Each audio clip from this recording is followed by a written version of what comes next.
আসসালামু আলাইকুম, সবাই কেমন আছেন? আশা করি সবাই ভালো আছেন। আজকে অভিনয় জগতে কে কত টাকা নেয় আর কে কতটা সময় দেয় আজকে জানাবো এই সব বিষয়ে। সকল কিছু জানাবো এই একই ভিডিওতে।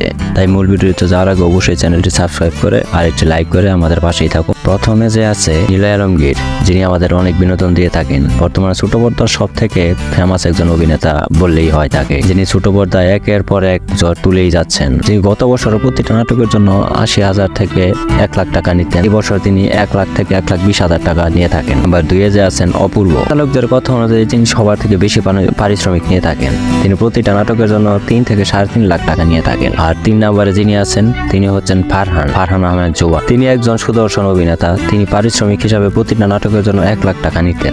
এখন কিছুটা বেশি দাবি করতেছেন তিনি প্রতিটা নাটকের জন্য 3 থেকে 4 দিন সময় দিয়ে থাকেন। 4 নম্বরে যে আছে তিনি হচ্ছেন তৌসিফ মাহবুব। প্রতিটা নাটকের জন্য 80,000 থেকে 1 লাখ টাকা নিয়ে থাকেন। নাটক করা এখন অনেকটা কমিয়ে দিয়েছেন। সবশেষে যার কথা না বললেই হয় না, তার নাম হচ্ছে মুশফিকার ফারহান। তাকে নিয়ে কি বলবো, তাকে চিনে না বাংলাদেশে এমন কেউ নেই। যিনি নাটক দেখে তাকে চিনতেই হবে। তিনি প্রতিটা নাটকের জন্য 1 থেকে 1.5 লক্ষ টাকা নিয়ে থাকেন আর সময় দেয় 4 থেকে 5 দিন। তিনি নাটক অনেক কম করে, বেশি সময়ও দেয়, তাই তার নাটক অনেক সুন্দরও হয়। দর্শকরা হুমড়ি খেয়ে পড়ে তার প্রতিটা নাটক দেখার জন্য। আর সবাই অনেক আগ্রহ থাকে কখন মুশফিকার ফারহানের একটা নাটক আপলোড করা হবে আর সবাই দেখবে। সবশেষে একটা কথা না বললেই নয়, ভিডিওটা আপনাদের কেমন লাগলো? যদি ভালো লেগে থাকে অবশ্যই কমেন্টে জানাবেন।